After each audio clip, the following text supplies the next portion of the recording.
The following program is rated TVMA. This program may contain strong opinions, explicit language, and possible adult themes. The opinions expressed are not necessarily those of the Smoke Free Radio Network or its affiliates. This program is meant for mature adult audience. Viewer and listener discretion is advised. That was interesting.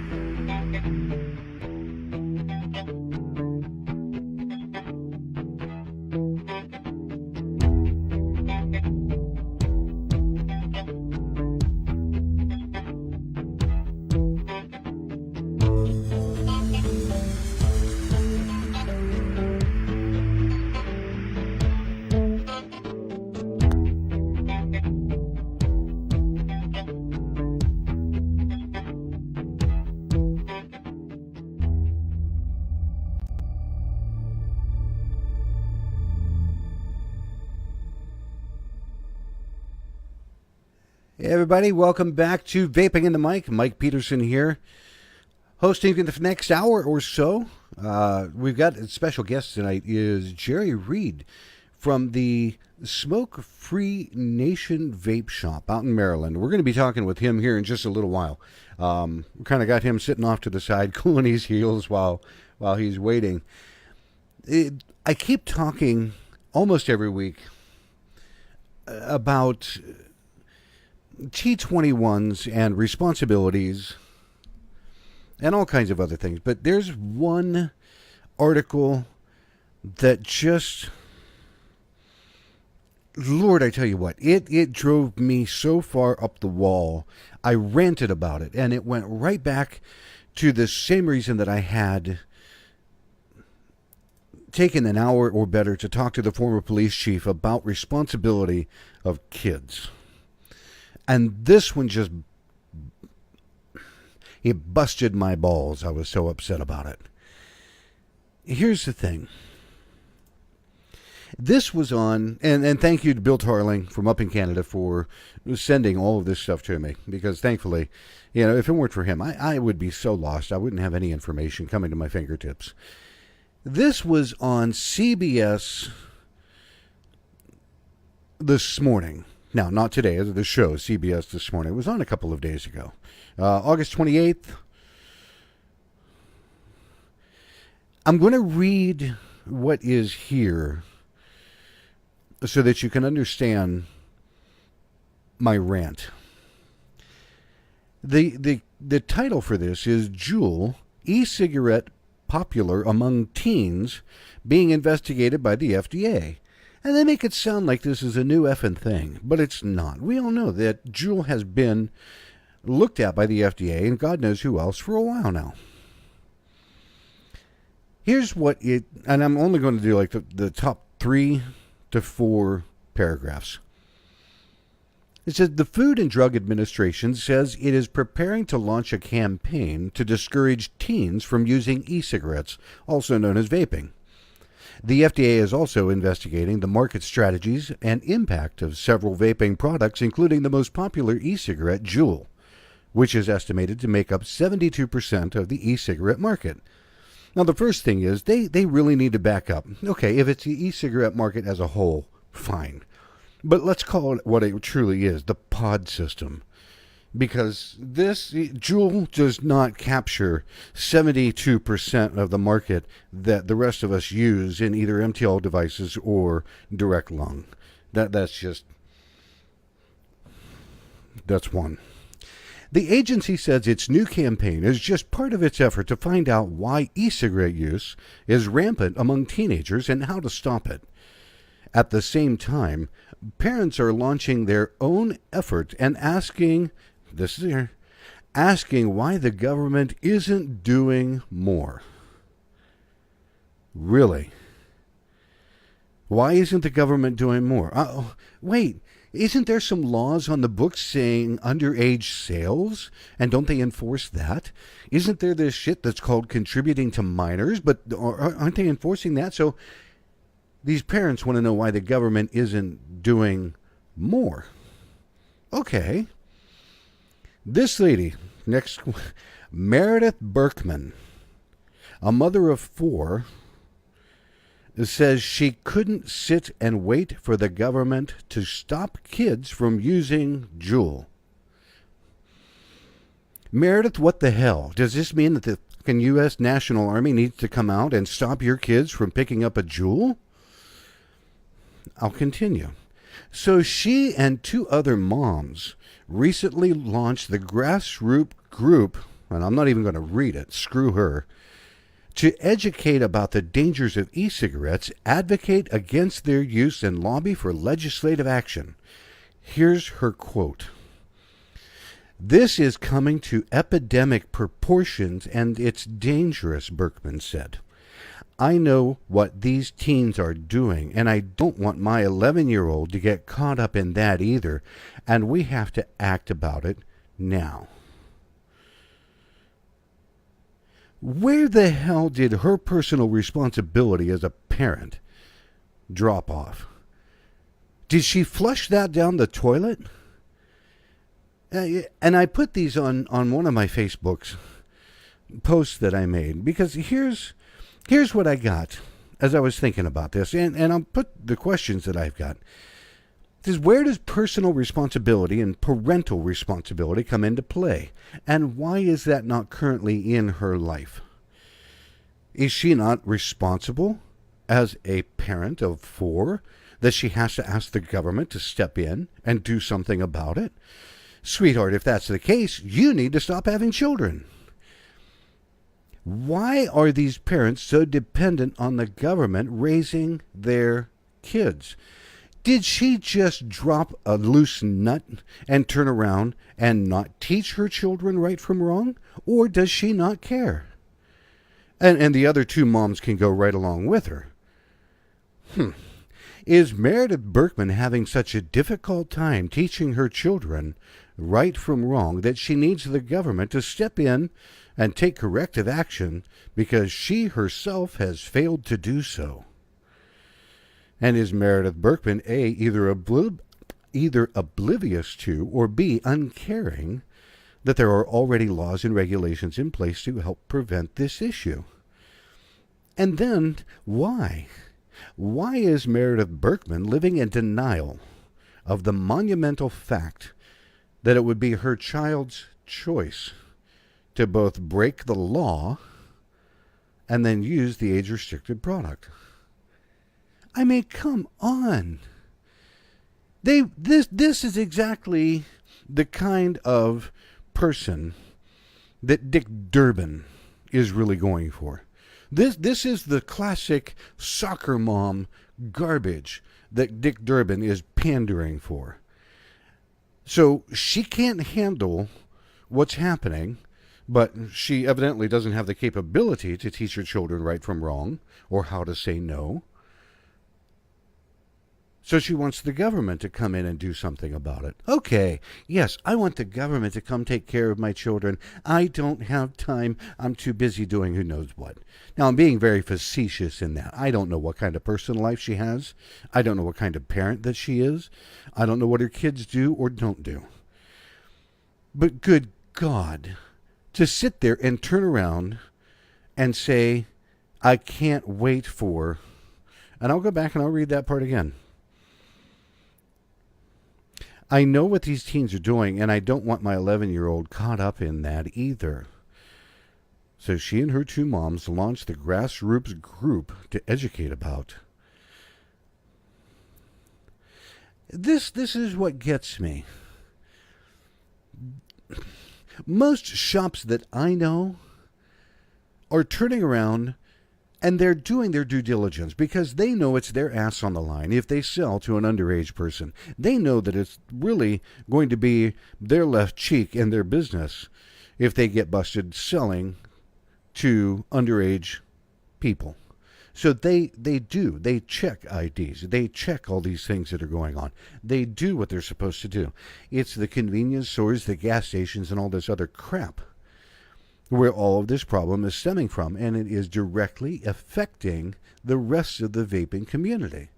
But what is pissing me off time and time again is the lack of responsibility by the parent, by the child, and there is no consequence when it comes to that kid sitting there puffing away on a jewel. They get caught. What do? They're going to take him back home to Meredith Berkman, and Meredith is going to go get a few more of her friends and stamp her feet and complain.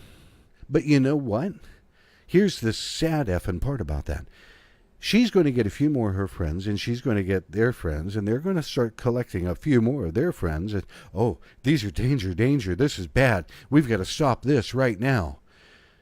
Now, instead of just Meredith Berkman, you've got about 400 moms and soccer moms and people that don't know what the hell they're talking about, calling their congressman, calling their senator, calling Dick Durbin, going, you've got to do something about this. You have to do something about this. So here's us in the vaping community turning around and saying, look, Mr. Congressman, here's what we're thinking. Here's what we are doing. We are trying to take care of these things. We make a call. That's 1, 10, 100. Meredith Berkman and her effing buddies get together, and they've got 500 calls in a grassroots campaign, and all these flyers that they're standing out at the soccer games and the football games and passing this stuff out. Goes right back to what the former police chief told me. Who do you think that congressman is going to listen to? 100 people that are talking about vaping, or 500 pissed off moms because they think they know better? Yeah, you're exactly correct. They're going to be talking, and he's going to do something about the 500 moms, because that's 500 votes. This is the stuff that just fires me up. There is no doubt about it. Oh. We, as a vaping community, are going to have to turn around and find a way to start collectively, all of us collectively getting in there, calling, talking to the senators, talking to the congressmen, talking to these people that are actually there.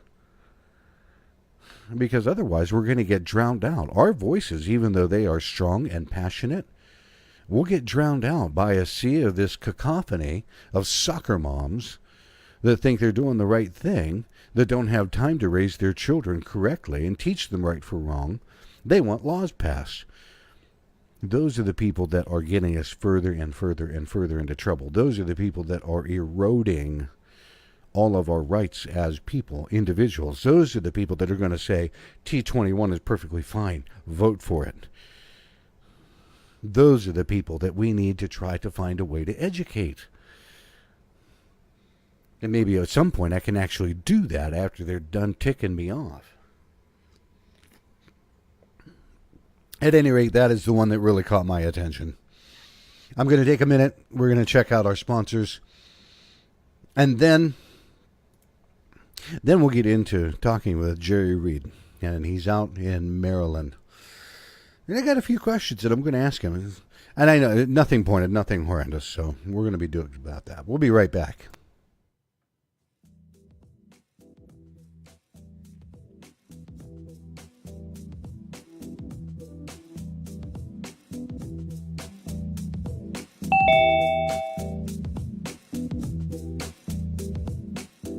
Hey now, this is Dimitri with Smoke Free Radio reminding you to please show some love to our wonderful sponsors. Without them, there would be no Smoke Free Radio, and they are as follows.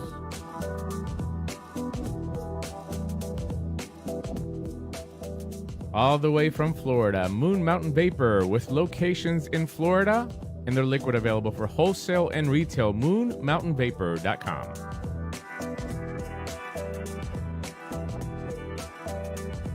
Some of the best custards and tobaccos on the market from the Brickwills Vaping Company.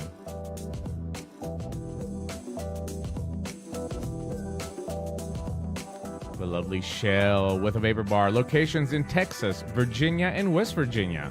And of course online at thevaporbar.com.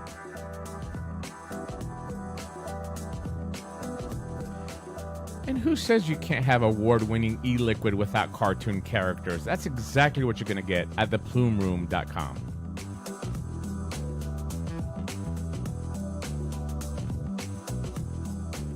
And finally, of course, the Vaping Advocate magazine, that has generously provided the telephone lines for you to communicate with us. Thank you for your support.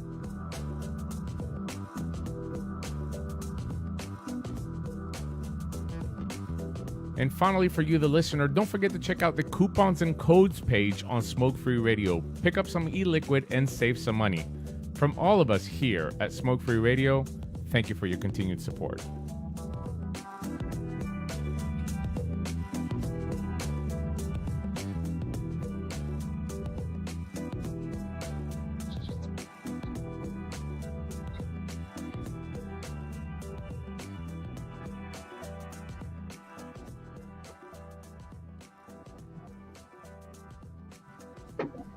All right, folks. Coming up here, we've got Mr. Jerry Reed from the Smoke Free Nation Vape Shop out on the East Coast. And we're going to talk with him about a few things. So if you would, Jerry, say hello. Hello, Mike. How you doing, sir? Hello, everybody. Good. Fantastic. How about you? Once I can calm down from ranting like that, I'll probably be okay. Oh, my God. I've read that article, and I've read it a couple different times, and I'm trying to figure out and thinking about it. But the more I read it, the more ticked I get about it. The whole Juul issue. It's horrendous. It is horrendous. I'm going to jump and take a look at Facebook real quick and make sure that they can hear everything. Okay. So if somebody in Facebook chat, if you would just give me a thumbs up to make sure that everybody can hear Jerry okay. And of course, it's that lovely 10-second delay in between asking and before somebody will hear it out in the live world.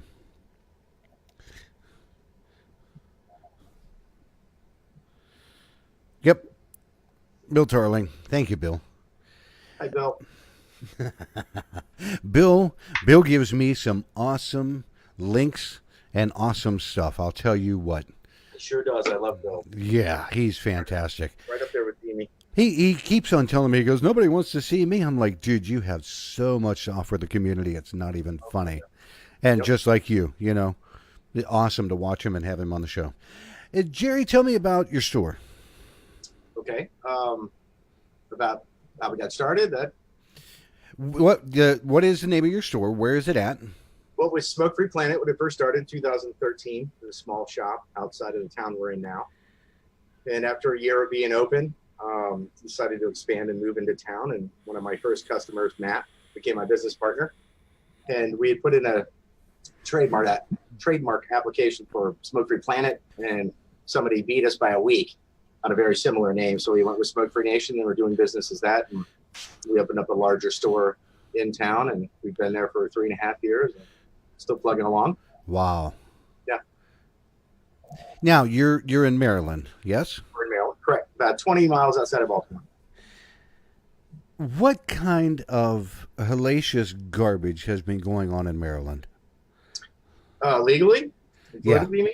Oh, God. Well, thank God for the VTA and getting involved in the VTA.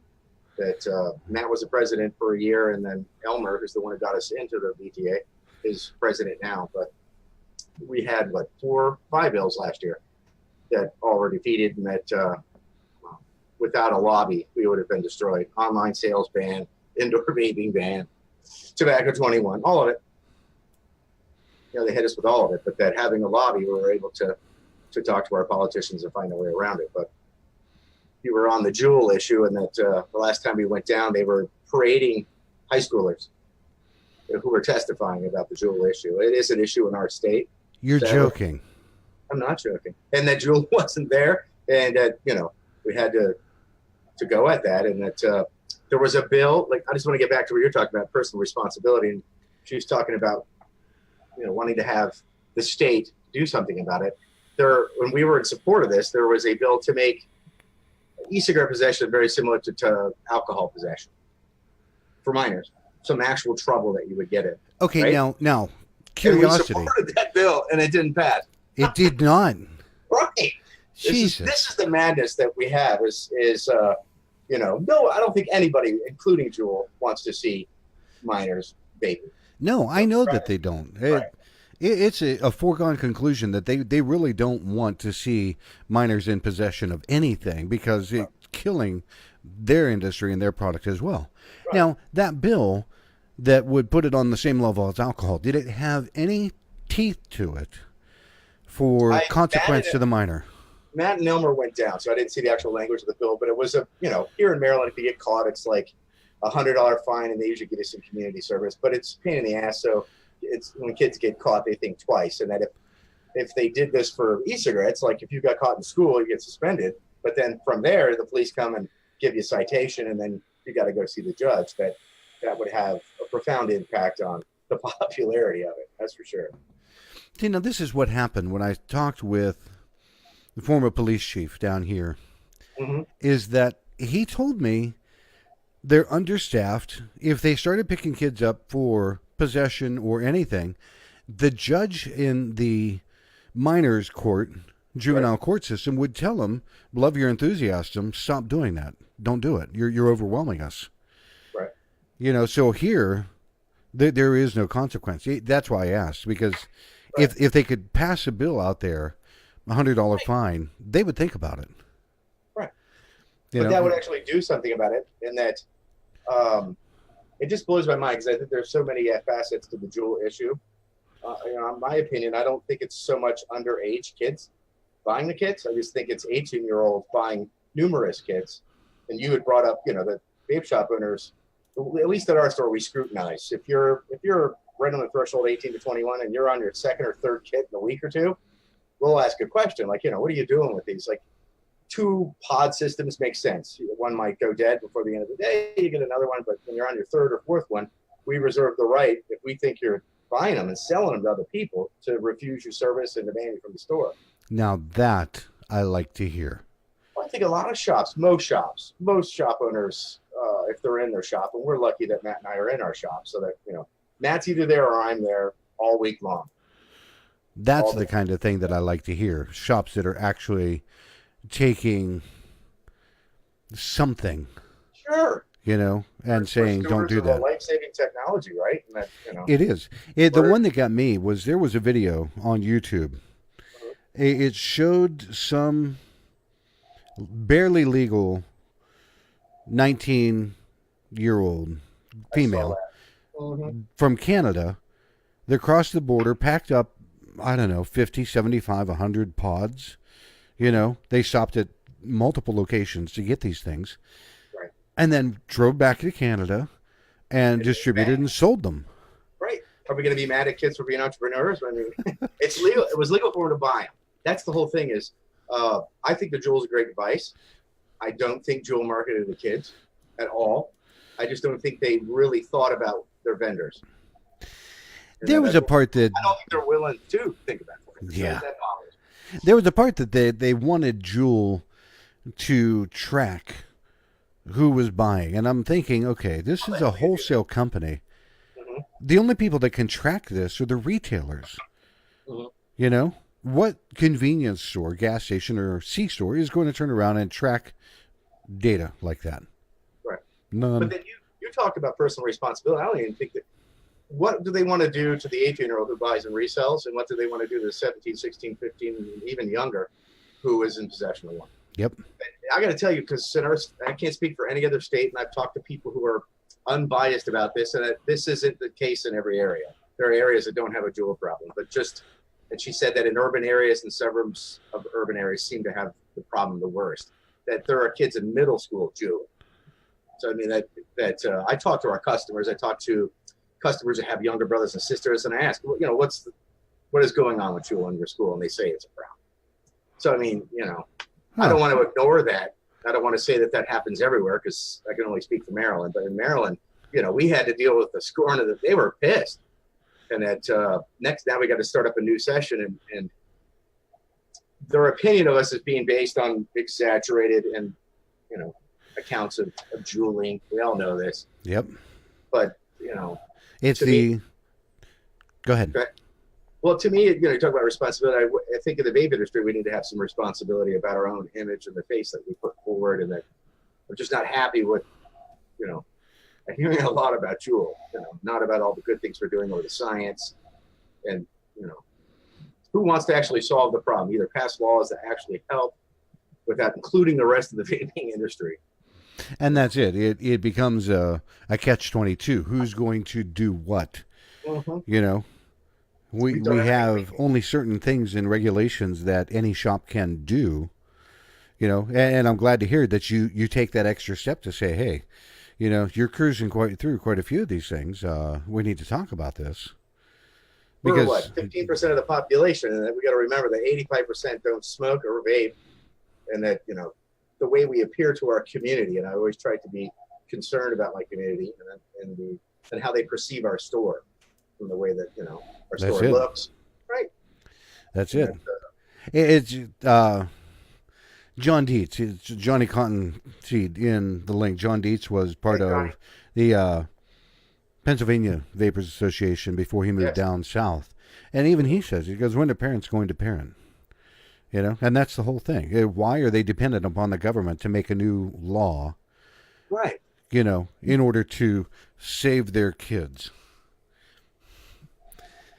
On the other hand, if you're a parent, and as a parent, say your kid is smoking, I support your right as a parent to have your kid vape. That's your parental decision. Yeah, I would much rather have my kids vape than smoke. Too. People bring that up, and I would much rather see, but I would not want a kid to experiment with the nic level that's inside of a Juul as their first introduction to nicotine. You know what I mean? All right, I'm going to ask you a fair question, what I think is fair. Do you find that the 50 milligram pods are a problem? I think they're extremely effective with an adult who has a pack a day or 2-pack a day habit. And the science even has proven that it works better. It gives you the level of nicotine in your bloodstream that you need. And I'm noticing it because I was when I saw the Juul, I was like, that is going to be in the principal's box, and I decided not to carry it way back. And now I've opened up to pod systems, especially ones where you control what you put in it.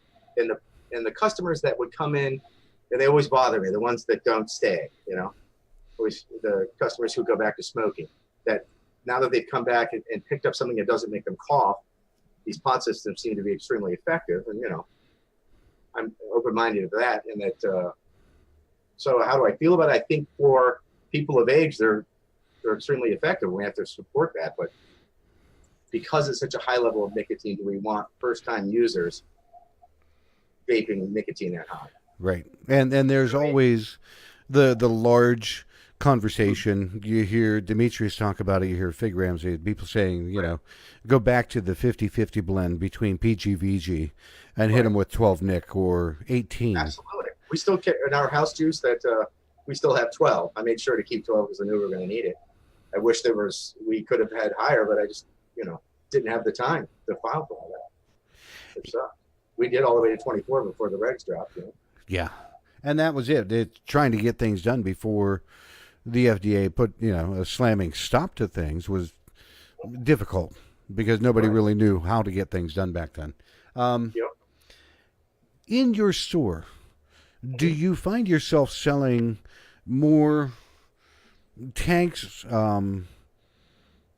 I don't want to say RDAs because that's a whole different, you know, those are more of the cloud chasers, but RDAs are good. But do you find yourself selling more sub-ohm tanks or more like MTL, mouth to lung, for newer converts? I've noticed that the young ones, the ones that are just turning 18, are coming in, getting off the Juul, wanting to get a pod. And they usually go with the pod systems. They like the smaller system. Just what kids like. We still sell sub-ohm tanks to existing customers, and there's a whole new series of tanks that have come out that are improved. The Falcon, the Firaloop Mesh, those seem to be popular. I would say most of the tanks we sell are sub-ohm tanks.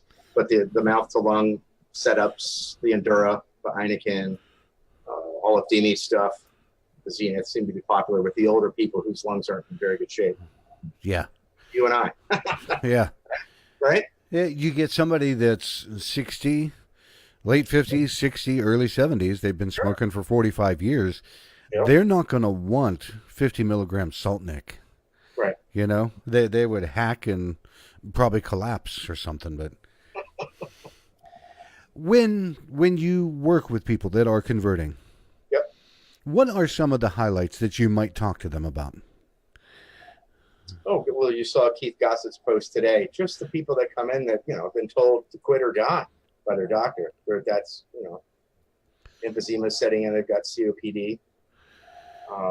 Seeing people that, have been smoking like I was, smoking for 23 years, 30 years, 40 years, finally find something that works and see them, keep coming back. And, we work really hard on keeping customers. And we stock our store not for the next newest thing so much as the thing that doesn't break, the thing that is easier to use, that makes vaping easier. So you're not one of the stores that chase the shiny, brand new 18,000 watt. I'm a curmudgeon about that. I'm constantly bitching about that. I do, if it's something new that works better or gets rid of an issue that exists in all the other tanks, I always listen to the reviews, but it's the functionality that's got to be something that the customer could use, not the new color or the Cobra this and the Cloud Emperor 2000 tank and these companies putting out a tank every 3 weeks. Yeah, that one cracks me up. Oils. Now, for the people that are listening, and he told me about this before, the noise that you hear that almost sounds like something odd is actually his dog snoring in the background. Little Angus. Yep. I heard it. I'm like, somebody's snoring, somebody's having a ball. Now, the other guy that's behind you. That's Buddy. Is he the CBD? He is my dog with bone cancer. Yep. Now, folks, I don't know how many of you know Jerry or know this story about this particular dog, but I was so amazed and impressed because evidently the vet told you your dog is going to die and there's not much that you can do about it. His bone cancer is at the top of his arm and the top of his shoulder, so it's in the skeleton too, so they can't amputate the leg. So the only thing they can really do for a dog with bone cancer, if it's in the leg, is cut the leg off and give him chemo. And they couldn't amputate, so she said, here are 3 scripts for pain pills and gabapentin, and he'll probably make it 2 months. So they gave him a life expectancy of about 2 months. The average dog, the average dog with no treatment lives 2 months. And how long ago was that now? 10 and a half. I found that to be amazing. Like his shoulder was supposed to literally dissolve. Just his shoulder was going to collapse, and then I was mortified. And I got CBD, in the store for Buddy first, and then myself, and then it worked for me. Got me off the ADD meds, and saw history after that. That's just amazing. Yeah, when I saw him, I'm like, that's the one that I keep seeing pictures of. Yeah. Cheers me up every day. He's a living miracle. Yeah, it's amazing. And that's one of the products that I've always been so much on the fence about. Simply because, like I've told people before, I am the squarest, whitest guy on the planet. Right. I've never had any illicit substance in my body. I've never done drugs, acid, marijuana, nothing. I wish I could say the same, but... Oh, I grew up very differently, Right. and in a small town that 15 minutes one way, you've got nothing but horses and cornfield, and 15 minutes the other way is the closest city. You wouldn't be the first one to say that, and a lot of people are slow to try CBD because of that. And even the taste of it tastes like marijuana. They don't like the taste of it, but it's what it does for you. And that's the biggest talk that my wife Shelley and I have all the time is both of us are the same. We've never done any kind of illicit anything, Do Right. we drink? She drinks with her dad when they go bowling, or they were just over. We sat down, played cards, and would drink socially. I drink like once every 3 or 4 years. Oh, wow. Well, I'm one of those guys that, Good. I don't know. But when I do, I sit down and I drink tequila, and then I get bombed. It's the oddest thing. My father-in-law said, because I told him, I said, I'm ready to sit down and drink. So he brought a 5th of tequila over, and he goes, okay. He goes, here. He and Shelley I left about that much in the bottle. And he looks at me, he goes, how are you still upright? I'm like, don't ask, because I don't know. It's a funny little thing. Yeah. That's one of my favorites. Is it? What kind? Oh, 100% agave, whatever. Because I've gone through Here we are, folks, way off topic on vaping and the mic. I've gone through Patron. I've gone through Cabo Wabo, which was Sammy Hagar's. Now, the thing with Cabo Wabo, I found when Sammy Hagar sold the line, it changed taste. And I didn't like the taste of it after that. So I went to Patron, like the Patron Silver and stuff like that. But there's one that I actually want to try. George Clooney, the actor. Seriously. He and some of his friends got together and created a tequila line because he loves tequila. And it's called Casa Migo. Casa Migo. Yeah, for Friend House, House of Friends. Uh-huh. So that's the next one. It's like $50-some a fifth, I'm going to try that one. Okay, anyhow. Back on topic. Yeah. When you place orders, do you have exorbitant taxes, floor taxes, extra taxes? Nope. So, once again, that's thanks to VTA and thanks to our lobby Rob. And that's a huge. Soon. In a month or two, we're going to be right back at it. Are you worried this time around that they're going to be coming at you harder? Well, I'm worried about the flavor bans because, as Fig has said, it's seems to be a template and that's how they work. And we are a democratic state. So that we've had a lot of success and I expect to have more success, but if they rally around, the liberals rally around vaping, in Maryland, it could be bad. And we also have a potential for a new governor. So yeah, a Republican governor right now. I took a look in the chat. Here's Fig going, aren't you supposed to be drinking while you're talking about drinking? Fig, Hey, I'll Fig, work on that. I'm not looking at the chat, so I don't even know who's here. Hi, everybody. Yeah, I try to check on it, but that one kills me because when Fig talks about drinking, yes, Fig has always got a nice, he's got amazing drink. Yep, he's got a nice tumbler glass full of something. Right. And then you hear the horror stories between Dimitri and Phil. Right. Oh my God. But at any rate, so with the change of government coming along, it's going to be huge. It's a big, big November for us. It's going to be, and this has been some of the things that a lot of people have been talking about. It is the T21s, but the biggest one, and because it has been, they're estimating somewhere between 35 and 50 larger cities in California are now going through the steps of a flavor ban to act like San Francisco, Oakland. Right. And the flavor ban, quickest way to annihilate us. It's the quickest way to kill the vaping industry. And get everybody back into the MSA. Fig said it dramatically. They increased taxes, and now they had a $2 billion tax bonus base, and they're spending between $200 and $300 million a year on anti-vaping commercials. As a matter of fact, my brother lives in California, born and raised in Ohio. He moved out to California. He lives up in Northern California. Turn around and we were talking. He goes, man, vaping is just horrible for you. And I said, David, you better stop right the fuck there. Right.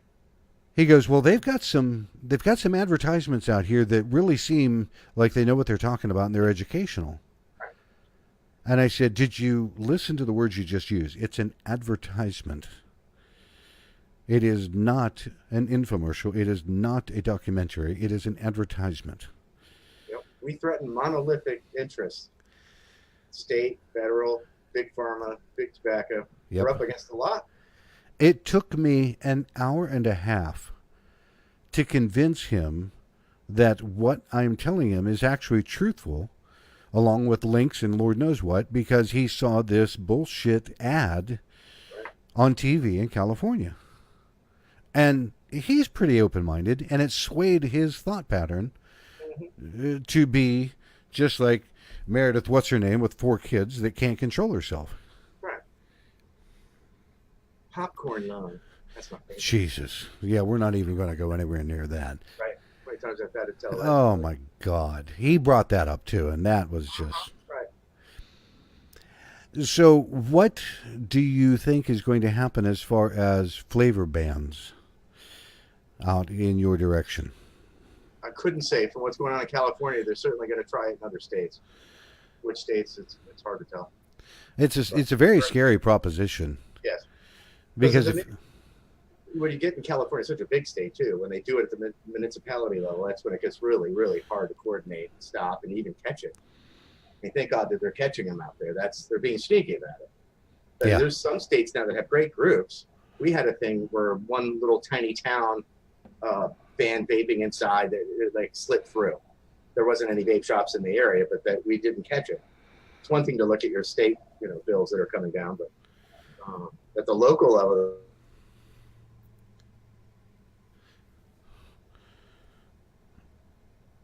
a couple counties, Montgomery County and Howard County, where they could try that. Oh, there we go. there you go. You're fine. My back. Whew. Only the 19th time that's happened, right? I think it only wants to.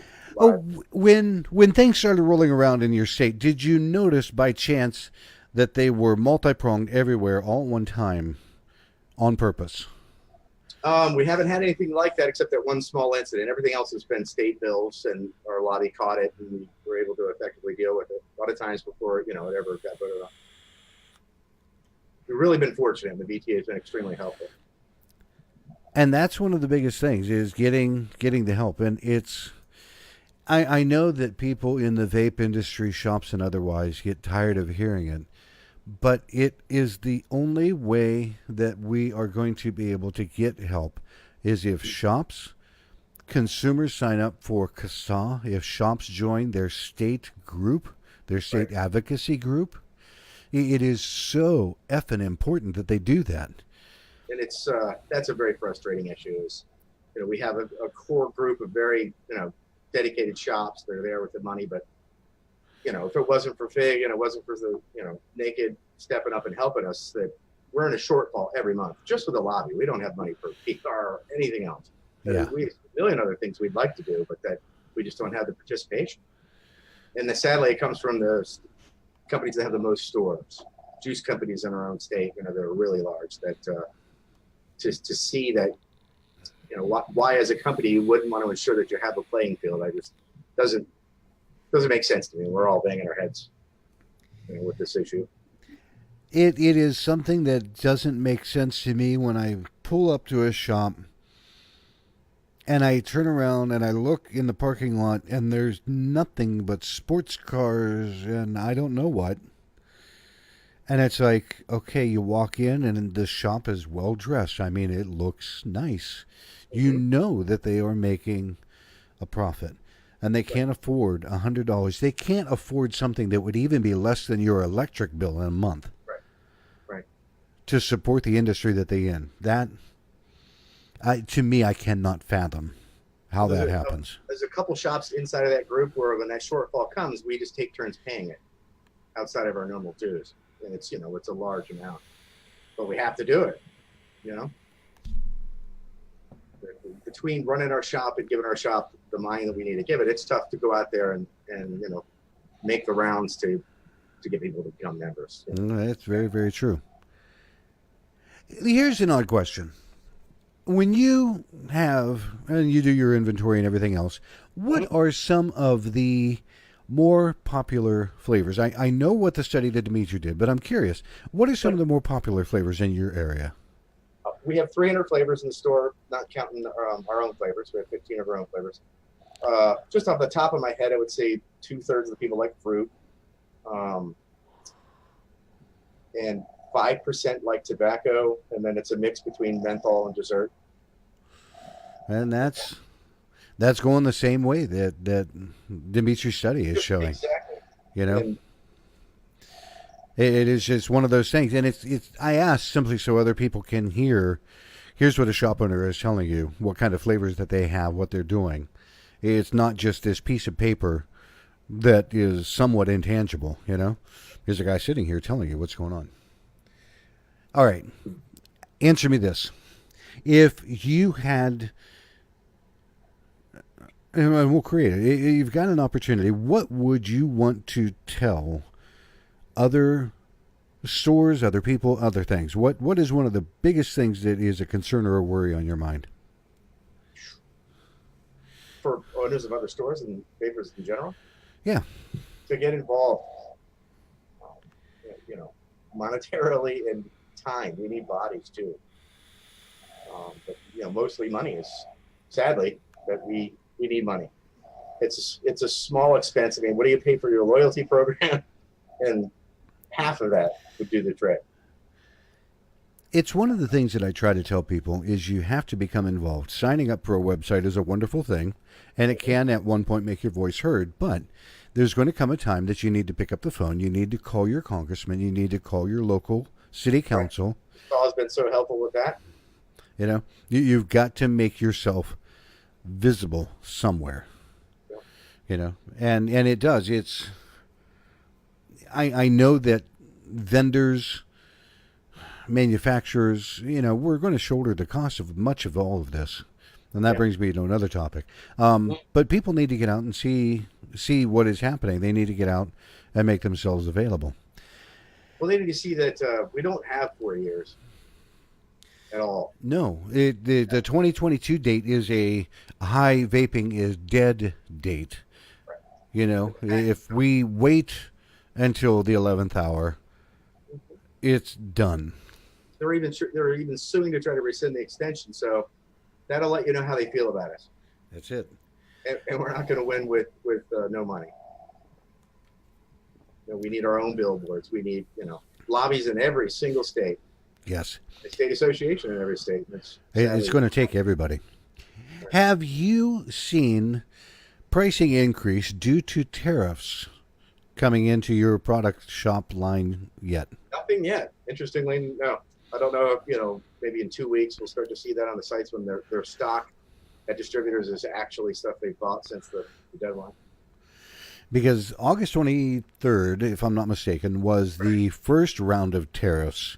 Actually, it was the second round, but that's the one that took kits into account. And if they enact the third one, which is what they're talking about now, the third one is going to be coils, tanks, the miscellaneous everyday consumable item. Right. And they're also now, I was reading something else that Bill Tarling had sent me, they also were talking about adding an additional tariff on top of the 25% that they were talking about, anywhere from, again, between 10 to another 25, which could mean that they could place a 50% tariff on what's happening. And then you'd have the state wholesale taxes on top of that. Yeah. Wow, New Jersey. It's crazy. It is crazy. I see James Jarvis join. Hey, James. He's a guy, I'll tell you what, in Ohio, he gets out, he moves around, he is very seriously on the ball. I look up to him. You know, and for him, I've got a lot of respect for everything that he's got going on, part of the Ohio Vapor Trade Association. Yep, he's got a great association. And then there's this guy that makes drip tips, Mr. Patrick Murphy. I don't know if you've run into him with Half Moon Mods. I have it. Half Moon Mods. He's up in Connecticut, I believe. But he's gone around. He's got a Squonk Box and drip tips and whatnot. Okay. Does an excellent job. Jerry, I had a list of things that I was trying to think of, and sitting here, and now all of a sudden, because I was ranting earlier, my brain is absolutely drawn. Great topic, blank. personal responsibility. I really like that. Oh, it is, again, it's one of the hardest things that I deal with is the personal responsibility of not only the minor that is infringing and breaking the law, but then the parent that doesn't do anything about it. But yet they want to pass more laws so they don't have to do anything about it. Right. Yeah, that's a wonderful kind of thing. How about personal responsibility in our industry? With all the drama we had recently at the Expo. I was trying to steer around that, but since you brought it up, what are your thoughts on the things that happened at that particular convention over the weekend?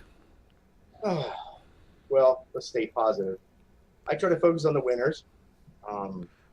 Demetrius, Big, Tennessee's Association, Ohio's Association, DTA, CASA, Greg Conley. and listen to what they're saying and try to lead by example, try to do what they're doing. As far as what Legion did, I think that was right. You know, we shouldn't be having expos with people with gigantic displays that don't have the warnings that they're supposed to have, and forget the fact that, you know, it was a copy of a food product, which we know that the FDA was the very first thing they addressed, is anything that looked like food.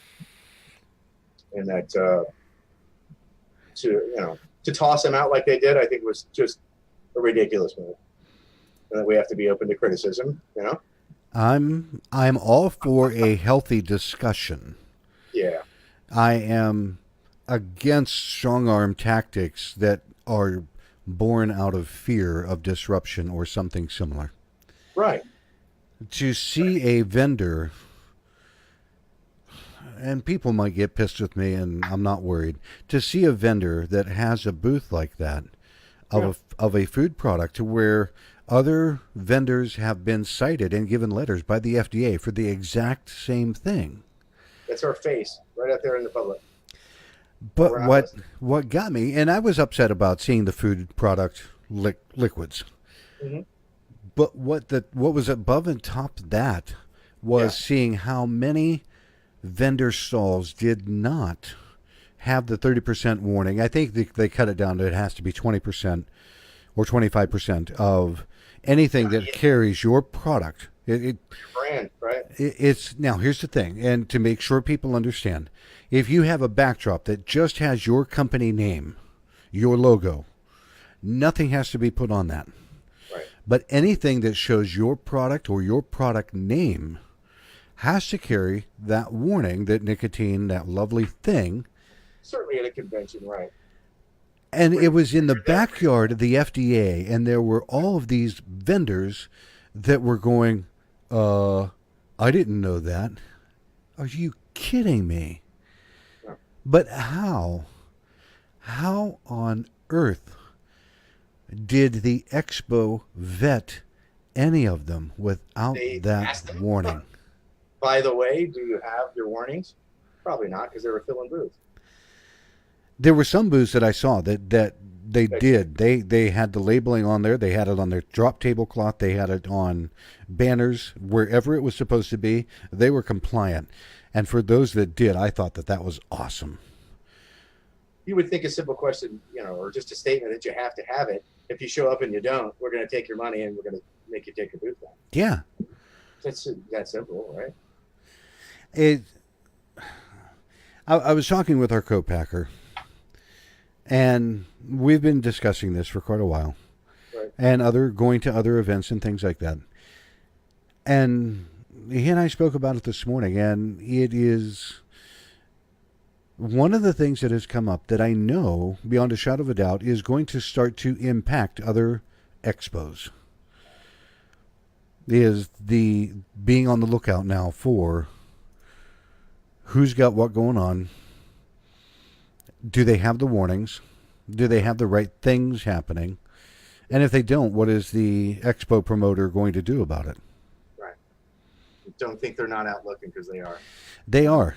I see Mr. David Gorlas jumped in. How are you doing, David? Good to see you, sir. Hi, David.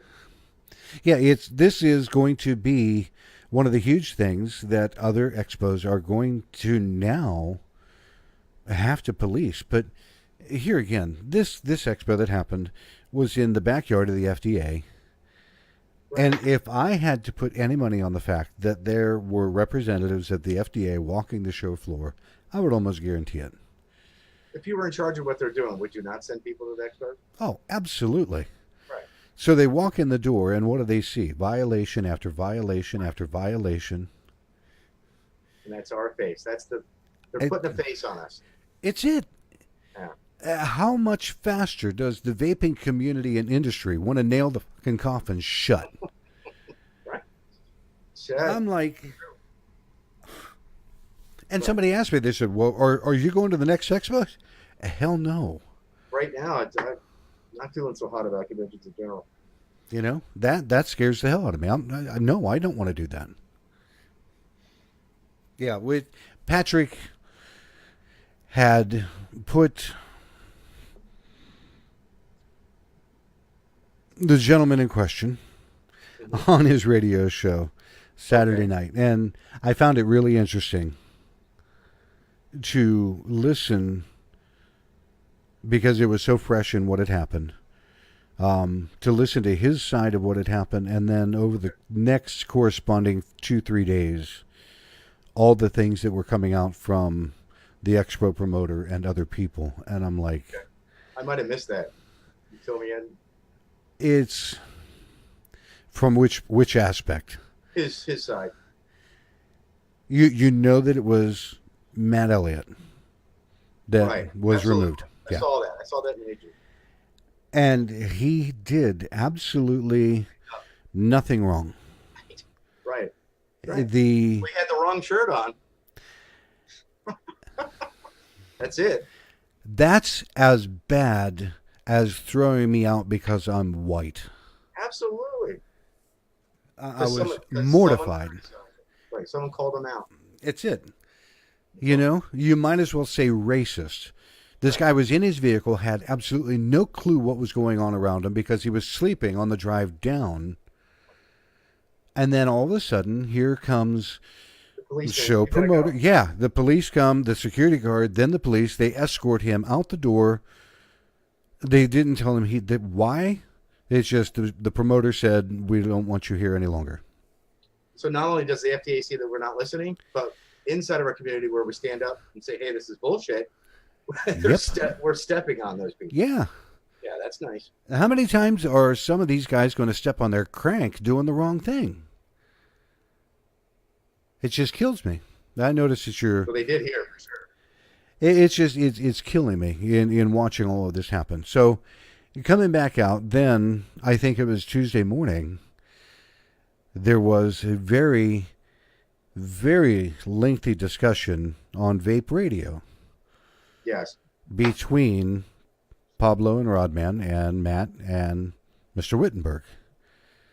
And I didn't even listen to the whole thing because I'm like, oh my God. You know, I have enough drama in my life trying to make sure that I've got 3-ply toilet paper. It's important. And I hope the guys that are listening, it's important to understand why the Legion did what they did, why Matt did what he did. I'm not going to try to find fault at all. It's just understand the facts of what transpired. Okay.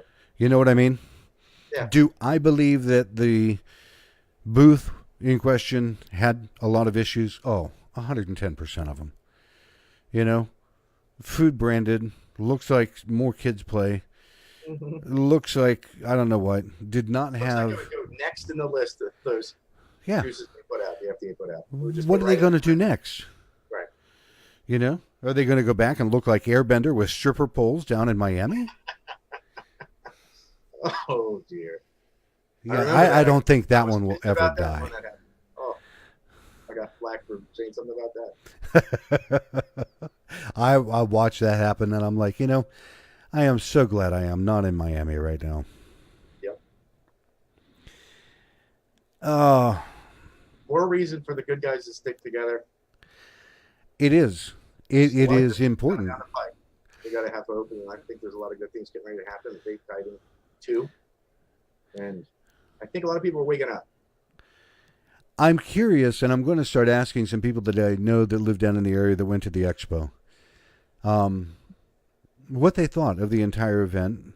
I know that there were a lot of people that were massively unaware of anything that was going on. The general public doesn't have the knowledge that we do, or many in the industry do, saying this booth as it is not appropriate. Right. They don't know that. Average person wouldn't have a clue. You know, they just look at it and go, oh, hey, that looks cool. I'll try that. Right. So we can't do that anymore. Right. Yeah, that was a whole fiasco all in and of itself. I think a lot of good came from it, to be honest. There's going to be a lot of good that'll come out of it, I believe. The way expos are going to be run from now on. Yeah. It's... Kudos to Legion for making that happen. It is going to go back to what we kind of talked about very early on, is being responsible in our industry. You know, we want parents to be responsible and teach their kids you don't pick up a jewel.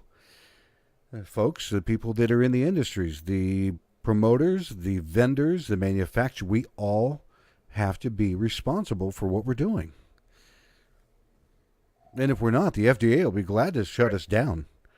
They don't care. We can self-regulate and listen to how we've been regulated, or we can make them positive that they need to get rid of it. All right, ladies and gentlemen, this is Mr. Jerry Reed. Before I go this evening, because we're already hitting our hour, and I'm gonna buckle up for the night.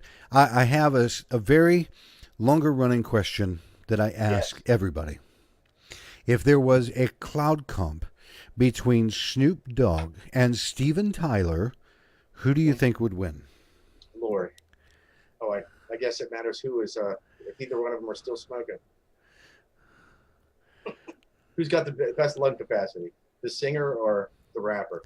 I'd have to go with Steve. Steven Tyler? Yep.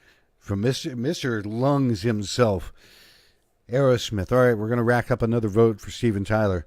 I know that Bill Tarling has said many times that he's worked with Snoop Dogg, and they did not need a fog machine because Snoop Dogg was just toking the hell out of it. I'm pretty sure he's still smoking.